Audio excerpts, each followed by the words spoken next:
Okay, back for chapter 3, guys. And this is called tuning up your baloney detector. So it's tuning up and looking for the misconceptions and the lies that are coming about through this Darwinian debate. Dr. Johnson is going to talk about a man named Carl Sagen a lot. I had never heard of Carl Sagen, so I'm going to give you a little introduction. This is an article done by National Geographic outlining kind of a brief biography on who Carl Sagen is. And if we haven't met before, hi, my name's Erica Lynn, and I help homeschooling become easy for you too. So I hope this helps as you're diving through this Defeating Darwinism book. Okay, let's jump in and find out who Carl Sagen is, because he's had a really big impact upon the scientific field and the evolution debate during our lifetime. Sagen was certainly the most famous U.S. scientist of the 1980s and early 1990s, says science journalism expert Declan Fahey of American University in Washington, D.C. Fahey says, after Cosmos reached 500 million viewers in 60 nations, his fame reached another level. That is a TV show that he ran. I think it was through PBS. The book of the series spent more than 70 weeks on the bestseller list. But who was Carl? Scientist, celebrity, writer, professor, skeptic, and free thinker, he was much more than the narrator of a TV series.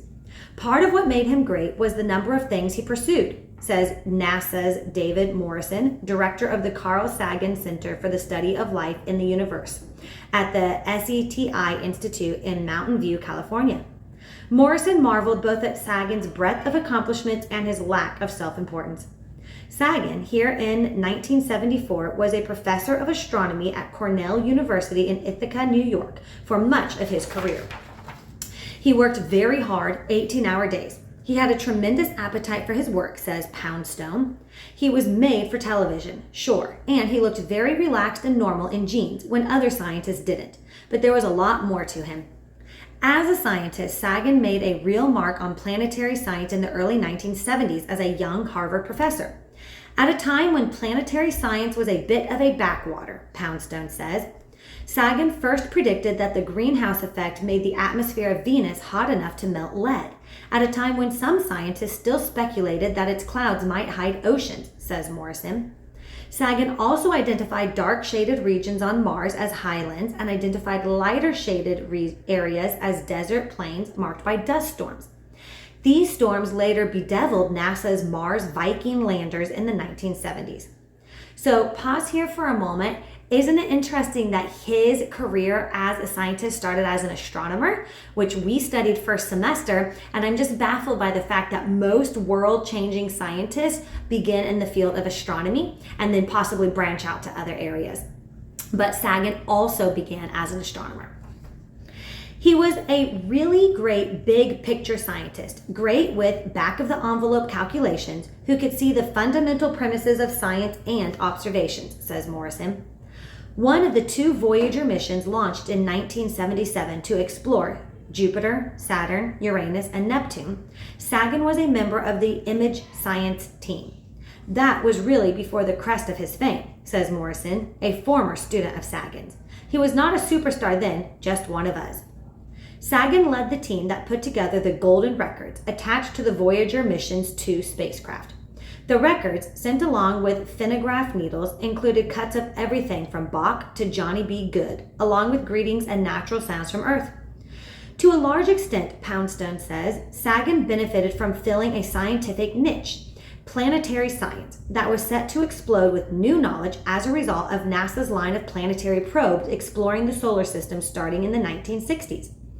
Reporters gravitated towards Sagan on those missions, Poundstone said. They knew who could explain things. Sagan ended up as a regular on The Tonight Show.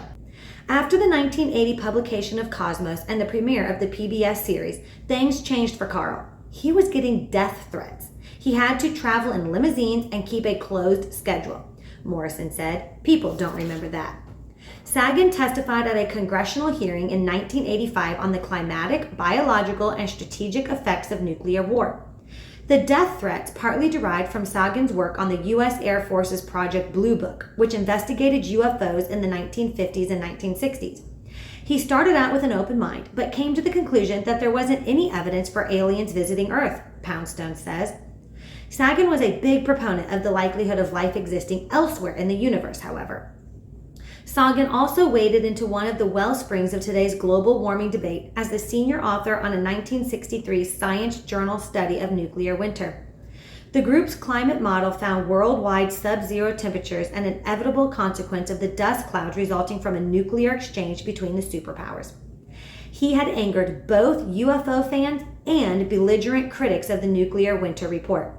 Morrison recalls that after Sagen received threats, they hid his office number at Cornell, and he used a back door to get to work.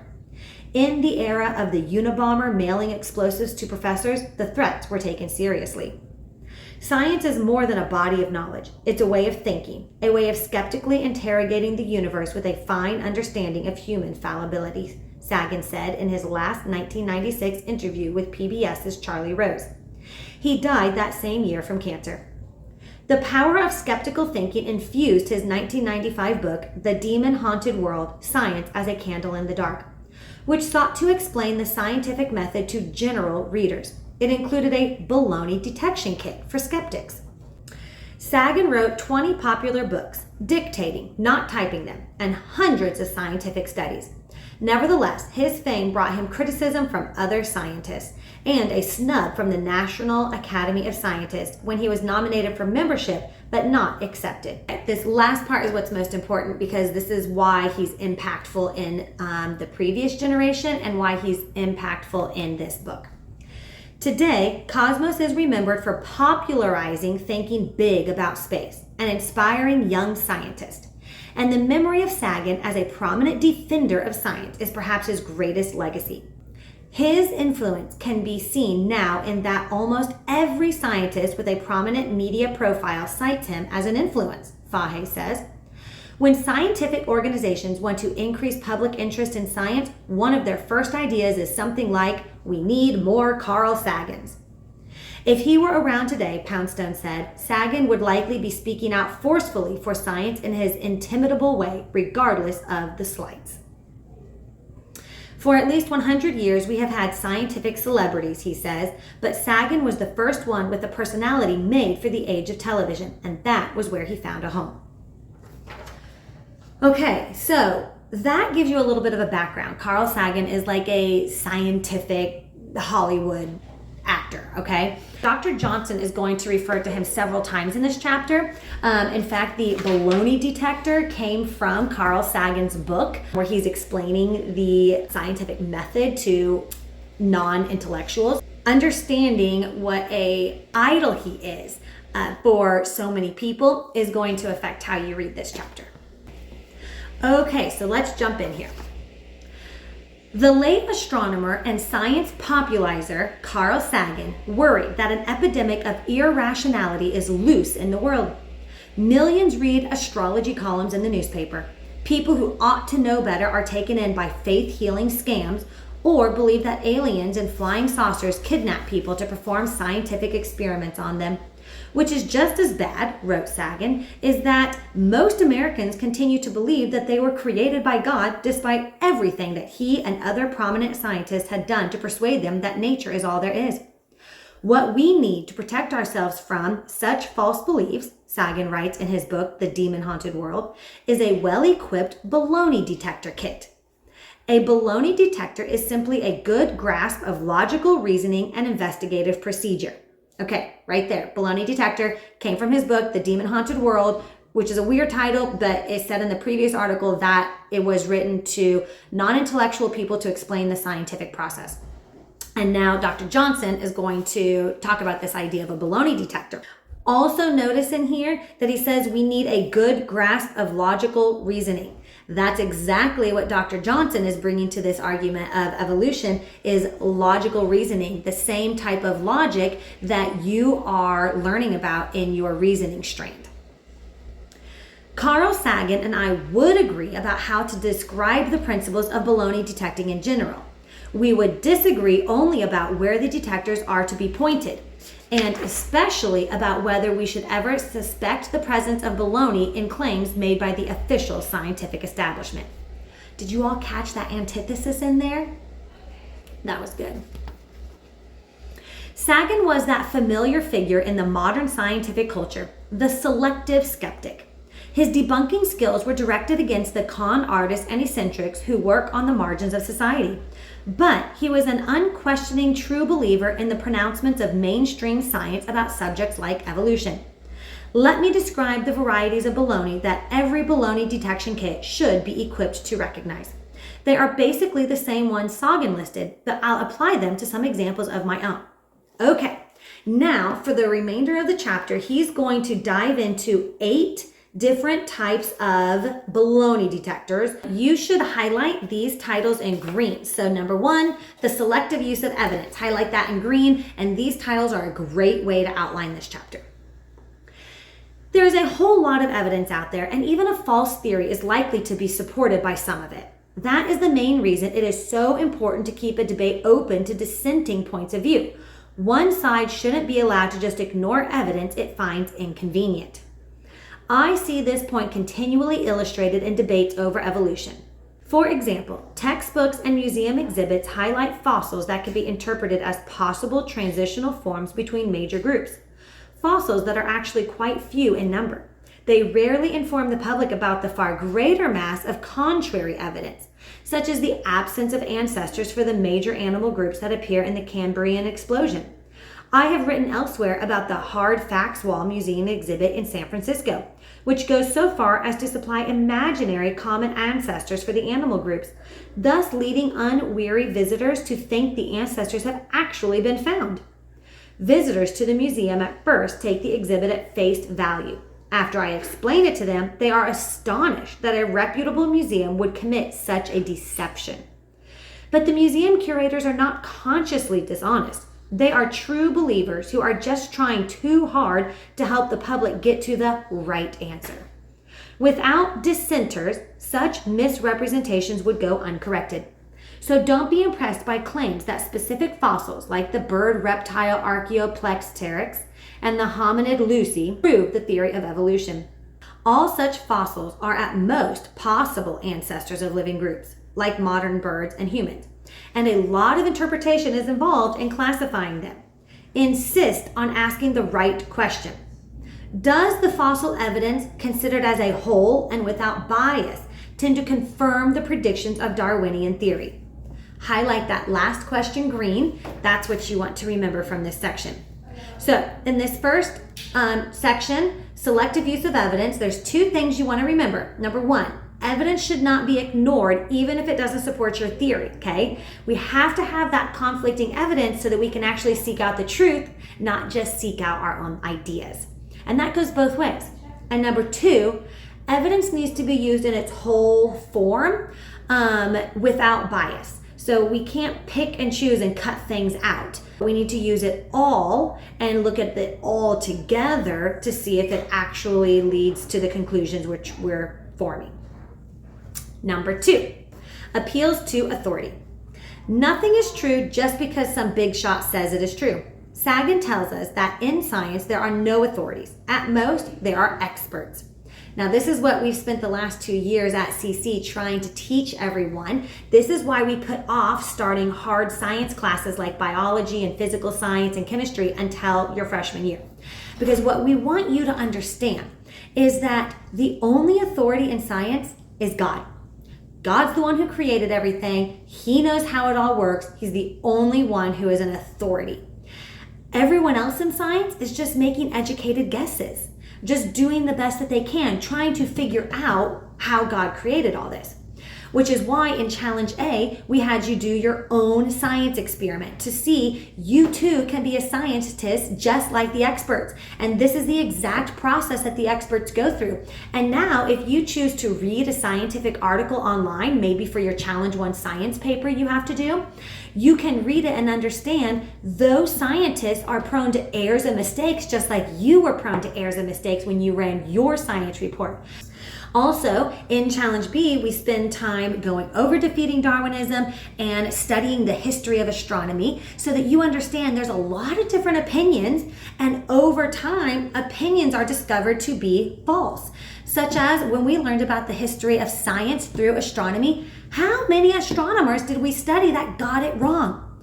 And then beyond just getting it wrong, people believed them and believed the wrong things for years, sometimes thousands of years. In some cases, wouldn't believe somebody who brought up the truth because it just wasn't understood. Always remember, if scientists have got it wrong in the past, then they probably will get it wrong again today and in the future. So we can't take what scientists say as absolute truth. Okay, let's keep going. Of course, the experts sometimes get the idea that they are authorities and that what they say must be right just because they said it. The best check on this human tendency to be dogmatic is the test of experiment. A really good experiment test can call everybody's bluff. I like to illustrate this point by telling a fictionalized version of the Challenger space shuttle disaster. Imagine that the launch of the shuttle had been delayed several times by bad weather or technical problems, and there is a lot of political pressure to go ahead and not to delay any further. Despite some misgivings, because conditions are not ideal, top scientists and NASA administrators agreed that the launch should proceed. A lowly student intern upsets this happy consensus by saying that the temperature is too cold and so the seals won't work and the rocket engine will explode. Nobody will listen to her because she has no status, although she has worked out the calculations carefully. If the top people go ahead with the launch and the engine explodes as the intern said it would, there's no doubt who was right and who was wrong. Reputations and status don't count for anything against the test of experiment. Science would never go far wrong if direct and conclusive experimental tests were always possible. Unfortunately, sometimes only very limited tests can be made, and not all the tests will agree. In that case, scientific conclusions may be based on the opinion of the experts, who arrive at their judgment by a process of debate and negotiation. The result that comes out may depend more on who has the power than on who has the right answer. That's the difference between politics and science. Now, this is also why most facts are not called facts in science, they're called scientific theories, because we can assume it to be true, but it takes a lot more proof to prove something true beyond any doubt. To illustrate, let's suppose that the Challenger launch was just a practice simulation and the rocket engines weren't actually ignited. Suppose Congress is filled up with delays and cost overruns, and top NASA executives are afraid their budget will be cut if they don't report a successful launch. That means a lot of people down the line will lose their jobs or research funds. So the top scientists and managers want very badly to report that the launch was a success. When the experts get together to write that report, who is going to pay attention to the student intern who did all the careful calculations? I'm not suggesting that the experts will lie. Rather, they will be under enormous pressure to reason their way somehow to the conclusion that she must have made a mistake somewhere. If the intern insists on pressing her point too far, she will endanger her own future in science. Nobody wants to hire a troublemaker. So there's two things to remember from this section. One, in science, there are no authorities outside of God. There are only experts. And number two, experiments are the real authority. If only we could create an experiment to recreate evolution or recreate creation, then we could prove either side. Unfortunately, we're unable to, so both theories have to be taken by faith. Number three, ad hominem arguments. And again, I forgot to say this last time, but highlight this title in green. And I wrote number three out to the side so that I could remember. I numbered each of these sections so I could remember there are 8 baloney detectors. A person with the wrong motives may have the right answer. Be careful about ad hominem arguments. Do you remember this from Challenge A? Which attack the person making the argument instead of the argument itself. Ad hominem is Latin for to the man. Attacking somebody as a creationist or as an atheist is often a way of distracting attention from valid arguments that person has to offer. On the other hand, it is not necessarily irrelevant or unfair to point out that a person has a bias. Again, the problem is not so much that people might lie as that we all have a tendency to believe what we want to believe. If a man argues that secondhand cigarette smoke isn't hazardous to your health, nobody thinks it is unfair to point out that he owns a cigarette company or that he has smoked heavily for years and doesn't want to think that he may have endangered the health of his family. His bias is relevant, but it doesn't necessarily mean he is wrong. That depends on the evidence. In almost every disputed matter, there is a problem of bias on both sides. And it's legitimate to bring this out. Bible believers may be reluctant to credit evidence that seems to contradict some passages in the Bible. And atheists may be reluctant to credit evidence that seems to suggest that natural selection can't do all Darwin claimed for it. Business owners don't like to believe facts that may hurt their businesses, and zealots for consumer protection may exaggerate the conclusions of a single study that confirms their worst suspicions about business. Scientists may be biased in favor of theories that make their work important, and hence tend to increase their funding. In this imperfect world, an ad hominem argument sometimes performs legitimate function of showing that a person has a bias, and hence that his or her argument should be examined carefully. The argument is misused if it does more than that, causing us to ignore worthwhile arguments because of what we think of the person making them. The point is to recognize and acknowledge bias and then get beyond it to evaluate the evidence fairly.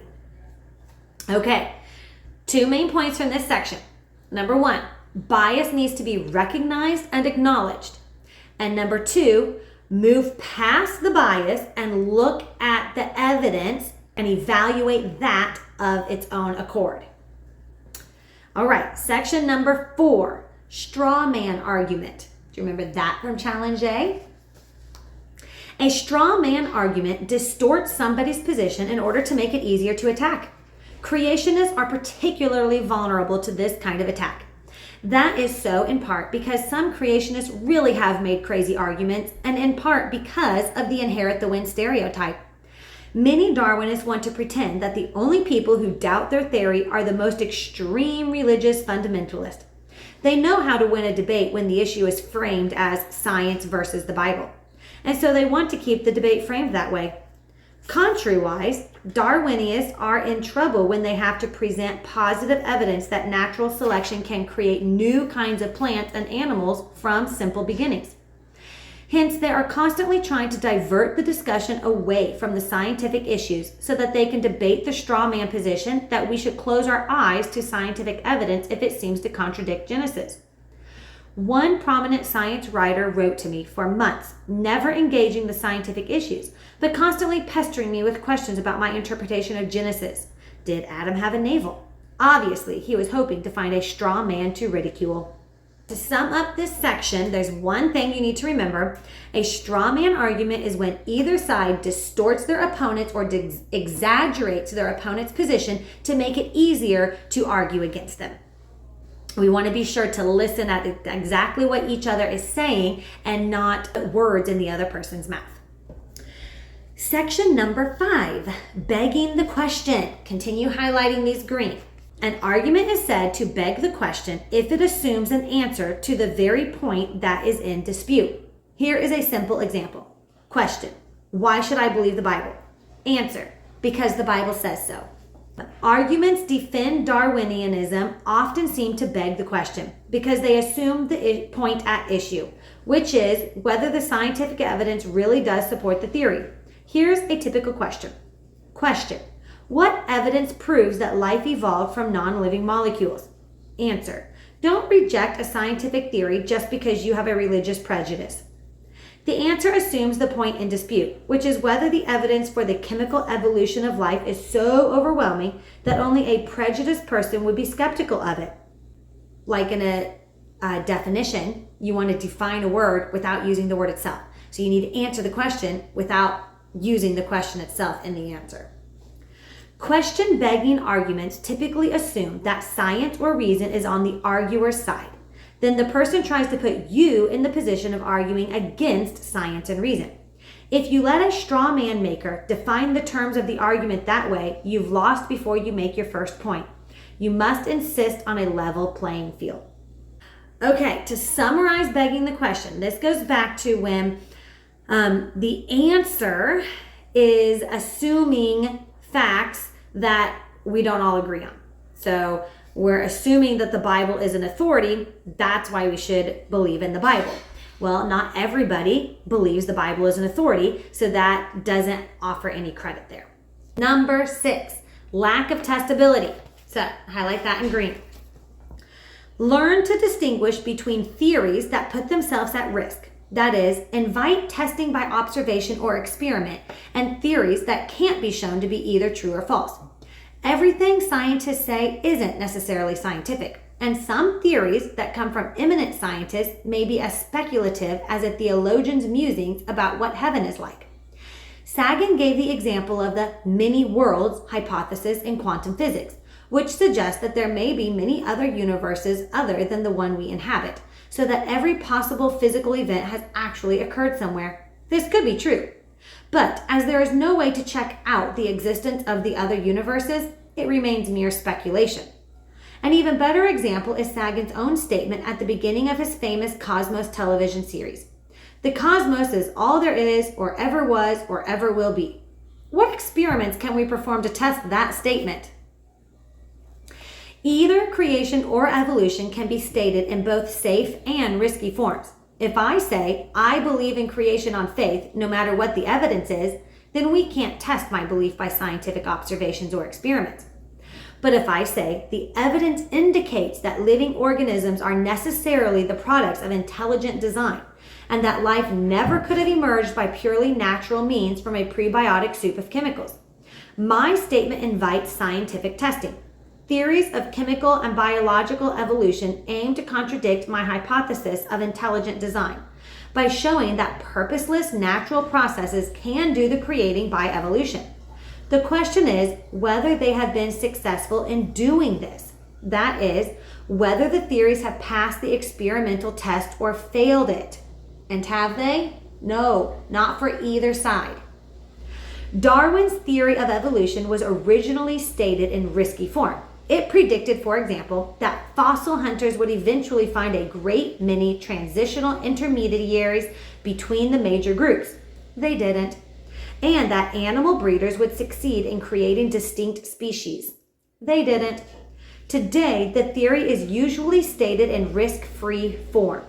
Naturalistic evolution is identified with science itself, and any alternative is automatically disqualified as religion.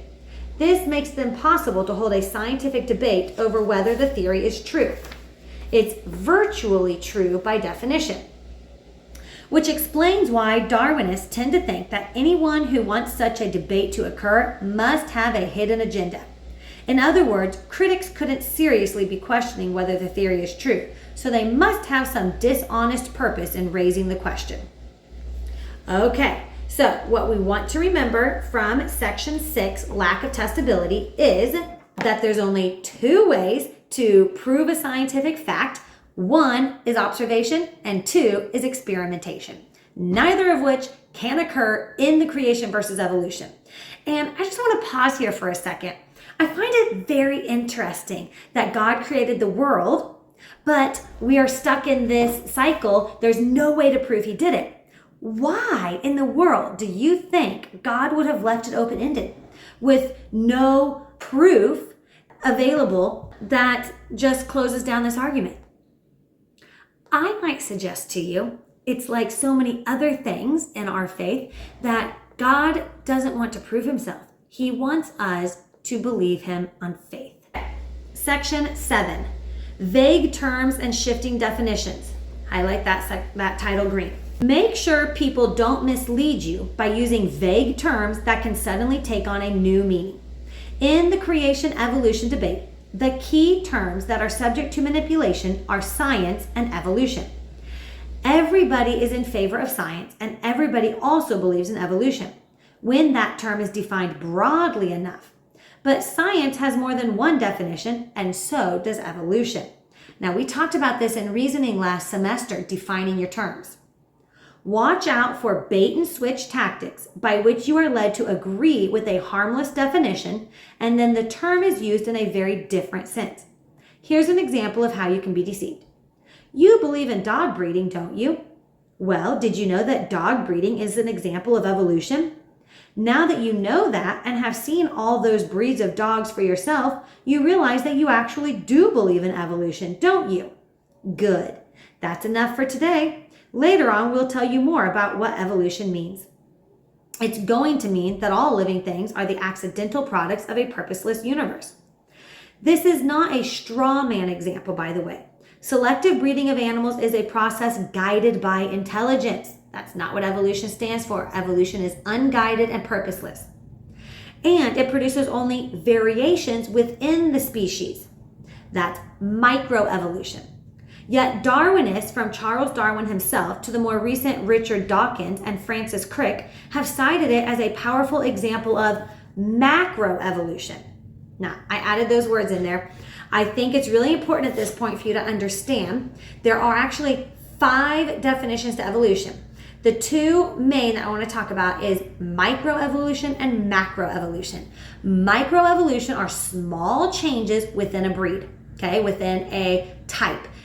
Such as the finch beak, a bird's beak getting larger and smaller based upon the food supplies that it had the previous year. Their children will then grow larger or smaller beaks the next year. I think it's their children. That is microevolution, all within one species. Never did one of those birds grow toes or bills instead of a beak, okay? Such as the dog breeding example. Never did dog breeding lead to a cat being born or a kangaroo being born. Those are microevolution. And yes, absolutely, microevolution happens everywhere. There's proof of it all the time. If you think about it, God probably created one male dog, one female dog, and over time, through microevolution, they've developed into, I don't know how many dog breeds there are, hundreds of dog breeds, okay? Macroevolution is changes from species to species. It's a large scale evolution, and that has never been observed and has never been experimented on. And so that theory has never been proved. I do not believe in macroevolution, but I do believe in microevolution. So when you're having a conversation with someone, I would encourage them to actually use those terms so that they can't switch definitions on you while you're in a debate.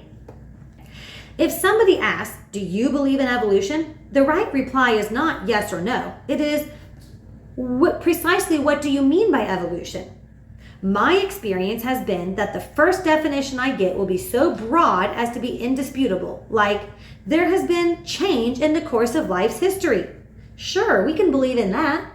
Later on, much more precise and controversial definition, like the one by the National Association of Biology Teachers I quoted in Chapter 1, will be substituted in without letting you know, without notice, okay?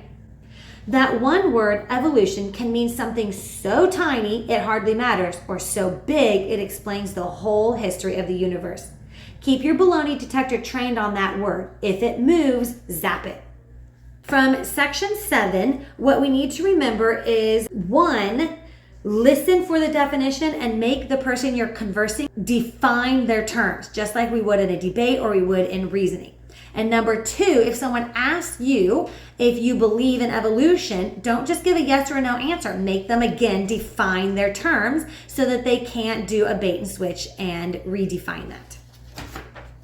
Okay, this is our 8th baloney detector, and this is called original sin. Highlight that in green, and you can write the number 8 to it if you want. Finally, watch out for the universal human tendency to just believe what we want to believe. Recognize that that is a natural bias in each one of us. That's the way our brain functions. I call this the original sin in science because it is the one big temptation that all the specific rules of baloney detecting are designed to protect us from. Even top scientists have to guard against this temptation to believe what they want to believe. For one thing, their funding may depend on an experiment coming out right. And so they may be tempted to accept too readily a preliminary test that gives the result they want. That is why scientists place so much importance on repeatable experiments, meaning experiments that give the same result when they are performed by other scientists who don't necessarily have the same reason to want a particular result. That is also why there is a connection between good science and democratic political values, like freedom of thought and freedom of speech. Unpopular dissenters often insist on pointing out the facts that powerful people might prefer to ignore. Here's a question for you. How many of you had a science fair experiment in Challenge A that did not come out with the results you wanted? Did it feel like a failure? Was it tempting to say, well, this experiment, it didn't work, or I just want to lie about the results? But you know what? I tell my kids, one of my 2 students who have done the Challenge A science fair did have a result that came out not the way she expected. And I told her, I said, this is wonderful because now you can tell what you did and you can tell how it went different from what you expected and what you learned from that. And in a true scientific method there, it would encourage you to continue digging deeper, which is exactly what she did, and found an alternative reason that created the situation she was looking for in the science experiment. So if we use that to be a check on us and to continue seeking what's really going on there, we can find the truth. And a experiment that doesn't turn out the way you think can still be a victory. Okay. To summarize original sin, there's 2 things we want to remember. One, we all have a tendency to believe what we want to believe. So when you go into an experiment and you have a hypothesis, you are really hoping that that hypothesis is going to come out true. So we have to guard against that. And number 2, you want your results to be repeatable by somebody else. So I do an experiment, I get this result, somebody else reads my science report, they do the same experience, they get the same result. That's good news, okay? That is a check against our bias. Now we're going to talk about experts, scientists like Carl Sagen, just a little bit as we wrap up this chapter. Trustworthy experts. There's plenty more to be said about baloney detecting, but if you understand these basic points, you are well on your way to becoming a good critical thinker. Rather than consider more refinements, we need now to consider a fundamental problem with the whole project of critical thinking. We can't possibly think out everything for ourselves all the time. Much of the time, we have no alternative but to trust the experts. But how do we know whether we can trust them? The experts know more than we do, but they may also have an interest in persuading us to believe something that is in their own interest rather than our interest. They may give us what is popularly known as snow job. Trustworthy experts are ones who understand their responsibility to give us their expertise without claiming to know more than they really do. Really trustworthy experts don't try to evade our baloney detectors and even warn us to watch out for their own expert bias. The best description I know of the qualities that make an expert trustworthy comes from the late, great physicist Richard Feynman, one of the unquestioned heroes of modern science. If a teenager with a passion for science wanted to take one 20th century scientist as a model, he or she couldn't do much better than to pick Feynman. In his 1974 commencement speech at the California Institute of Technology, Feynman told the graduating students to cultivate, and now we're going to hear his excerpt from his speech, a kind of scientific integrity, a principle of scientific thought that corresponds to a kind of utter honesty, a kind of leaning over backwards. For example, if you're doing an experiment, you should report everything that you think might make it invalid. Not only what you think is right about it, other causes that could possibly explain your results, and things you thought of that you've eliminated by some other experiment and how they worked, to make sure the other fellow can tell they have been eliminated. In summary, the idea is to try to give all the information to help others to judge the value of your contribution, not just the information that leads to judgment in one particular direction or another. And to be honest, even Christians will mislead others in this creation versus evolution debate. So we all need to bring ourselves under check here. The first principle is that you must not fool yourself, and you are the easiest person to fool. So you have to be very careful about that. After you've not fooled yourself, it's easy not to fool other scientists. You just have to be honest in a conventional way after that. I would like to add something that's not essential to the science, but something I kind of believe, which is that you should not fool the layman when you're talking as a scientist. I'm talking about a specific extra type of integrity, that is, more than not lying. but bending over backwards to show you're maybe wrong, that you ought to have when acting as a scientist. And this is our responsibility as scientists, certainly to other scientists, and I think to laymen. Now, a layman is someone who's not a scientist, a common person who may not be able to understand all the technical terms.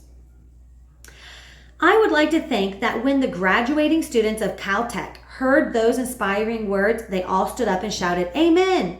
Maybe the students really did react that way, but alas, scientists who are not as scrupulous as Richard Feynman often employ very different principles when they deal with the public. They are afraid we will come to the wrong answers if we do our own thinking, and so they try to bluff and intimidate us. Okay, so we're just talking here about the extra integrity that true science and experiment should have. And honestly, it's like being above reproach. Wouldn't it be great if you said, here's all my research, here's what I think, but please try to prove me wrong, and no one can prove you wrong? Then you know beyond a shadow of a doubt that it's true. The next section is Sagan's bluff. So the man we were talking about, Carl Sagen, at the beginning of this chapter, we're going to go back here. Let's take Richard Feynman as our prime example of a truly scientific thinker and ask ourselves what he would say about the following statement by Carl Sagen. The quoted statement comes from Sagan's final book, The Demon-Haunted World, the same book where he urged us not to be impressed by invocations of authority and to insist on asking whether claims put forward in the name of science are really testable. Here's what he says.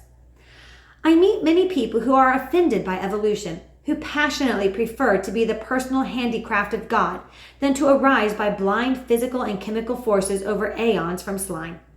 They also tend to be less than assiduous in exposing themselves to the evidence. Evidence has little to do with it. What they wish to be true, they believe is true.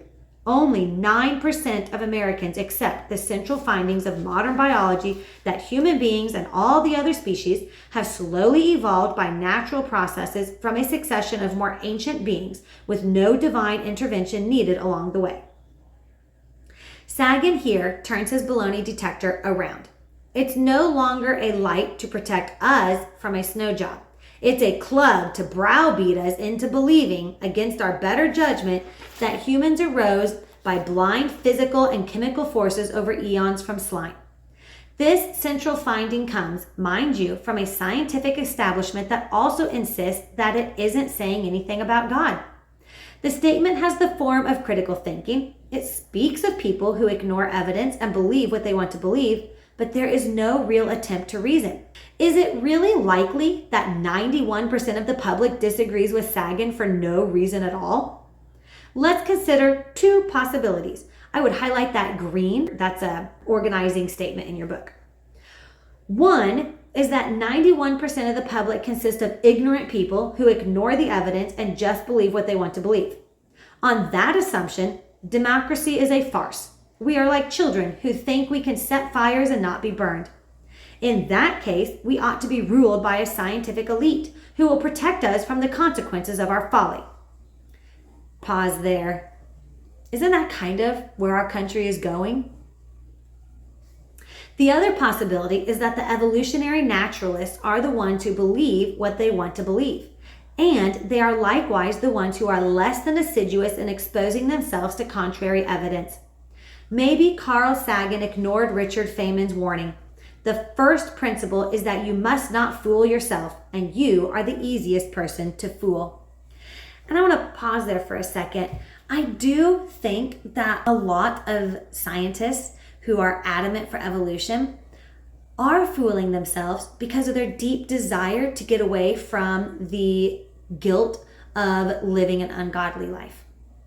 And so they have to believe in something that eases that guilt, or else they would be held accountable for making a decision of whether or not to live for Christ. This just keeps going back to the original question, is Jesus Christ real, or is he a myth like Santa Claus? That's the only logical reason that someone would stick to a theory without wanting to have a conversation of truth and skepticism. And I think On the flip side, Christians need to not be scared of having a conversation about skepticism about the Bible, because I do believe the Bible will stand for itself. And I don't think that you need to be afraid of that type of conversation. Okay. The next section is called education or indoctrination. We have explained here how there's all these baloney detectors, and evolutionists are telling people to use these baloney detectors, but they're actually not applying them themselves. And anytime someone is trying to call baloney on them, they're using some of these tactics to evade the accountability. So we need to just be aware of that and to remember the only authority in science is God.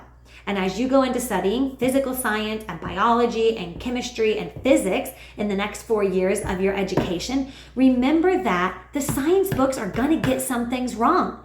Even the best written and those who have all the purest intentions, we just don't know everything God knows. We don't understand everything. And so we need to remember that God's the only expert in science. Okay, so let's talk about your education. This next section is called education or indoctrination. In a dictatorship, the dictator tells the people what they are supposed to believe. In a democracy, we try to educate citizens so they can reason for themselves. That doesn't mean we treat all answers as equally correct. The claim that 2 + 2 = 5 is not a dissenting opinion, it's a mistake. But we don't have to force people to believe the truths of arithmetic. If they are properly educated, they will accept them by reason. Democracy rests on the faith that ordinary people can be trusted with the powers of government if education teaches them to think rationally. That's faith we have in people. This implies a democratic concept of education. When good teachers are teaching more advanced problems in mathematics or in other subjects, they love a student who will argue that the textbook answer isn't correct. The reason isn't so much that the textbook answer might be wrong, although that is a possibility. The real reason is that people learn the truth best if they fully understand the objections to the truth. If I believe in evolution or anything else only because teacher says so, you could say, I don't really believe in evolution. What I believe in is obedience to authority and in letting teacher do my thinking for me. A democratic education aims to produce citizens who can think for themselves. Carl Sagen would have agreed emphatically, and he would have said that unquestioning acceptance of the dictates of authority is the opposite of the kind of skeptical thinking science education ought to try to foster.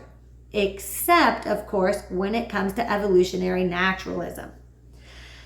Given that only a small minority of Americans believe the central findings of biology, that human beings and all the other species have slowly evolved by natural processes from a succession of more ancient beings with no divine intervention needed along the way. How should our educational system deal with this important insistence of disagreement between the experts and the people? One way would be to treat the doubts of the people with respect, to bring them out in the open, and to deal with them rationally. The opposite way is to tell the people that all doubts about naturalistic evolution are inherently absurd, that they shouldn't believe in the orthodox theory because the experts agree that it is correct, and that their silly misgivings will be allowed no hearing in public education. American educators have chosen the second path, the path of Sagan's bluff. I'll illustrate that with 2 examples that occurred in 1996. Okay, so the important thing you want to remember here before we go into these case studies is 1, dictatorship tells people what to believe. 2, democracy educates citizens to think for themselves. We say we want people to think for themselves, but on both sides of this argument, people are told not to question and just trust the authority. Okay, so let's not pretend like this isn't happening on both sides. And Dr. Johnson talks about that in here, that both sides need to bring them to this accountability. But the best thing in evolution would be when we have this conversation to be able to openly question it and have a conversation. If it's true, it'll stand for itself. There's no need to stop the conversation. The truth will always come out in the end. The first case is the Lakewood case. A high school senior in Lakewood, a suburb of Cleveland, Ohio, wrote an editorial in the school paper in appreciation of physics teacher Mark Winniski.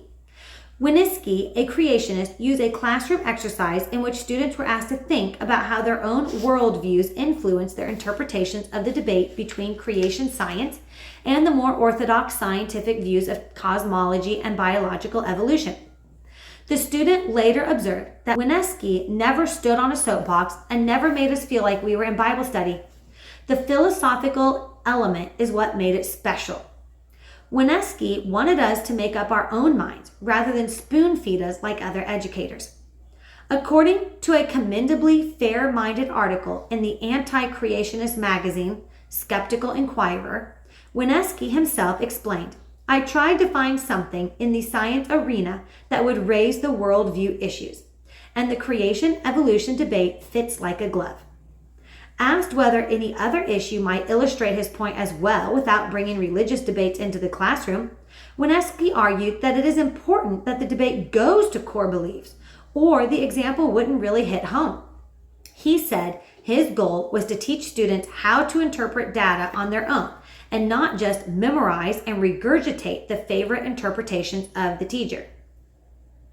He graded on how students supported their ideas and not on the ultimate answers they gave.